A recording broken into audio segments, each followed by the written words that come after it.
What's up, everybody? Loki Season 2 is here, and it does not disappoint in its premiere. I'm going to be diving into spoilers for the first episode in this video, so if you haven't seen it yet, save this video for later and make sure you have a great day.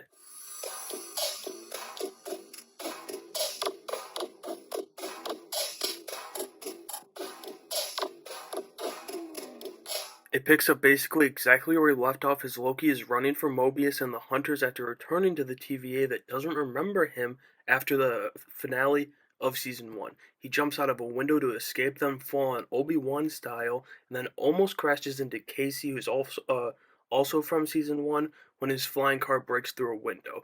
This is when he starts time slipping, which is supposed to be impossible in the TVA, but Loki's making it happen. While he's time slipping, he finds a recording of Kang, assumingly He Who Remains, talking to Ravonna Renslayer, which I absolutely loved. I really hope we get more interactions between those two, like directly this season, as it's so important for Kang's character. Back to the TVA though, not only is Owen Wilson getting to do more of his kind of like subtle comedy, which I thought there could have been more of in season 1, but we also meet Obi, played by Kehu Kwan. Those two have got great chemistry together and made this episode so enjoyable. There's a really interesting dynamic going on where Loki's like time slipping back into the past, then he starts talking to Obi in the past, and present Obi starts remembering those conversations as it's happening.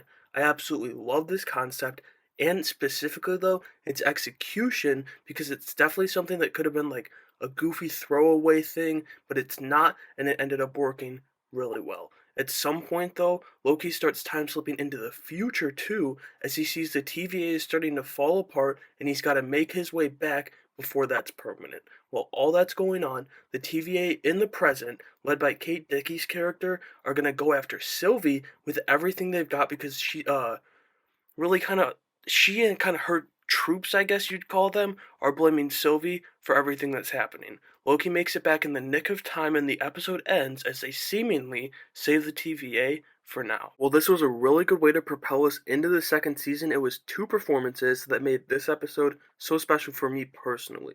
The first being Owen Wilson, who didn't miss a step returning to Mobius. He was really good last season, in my opinion, leaning into kind of his more serious side of acting, which he can certainly do, but in my opinion, he thrives in the comedy, and he gets to do more of that here in this first episode. He bounces off Kehu Kwan while doing that, who made his debut as Obi, who's an oddball, and I absolutely love him.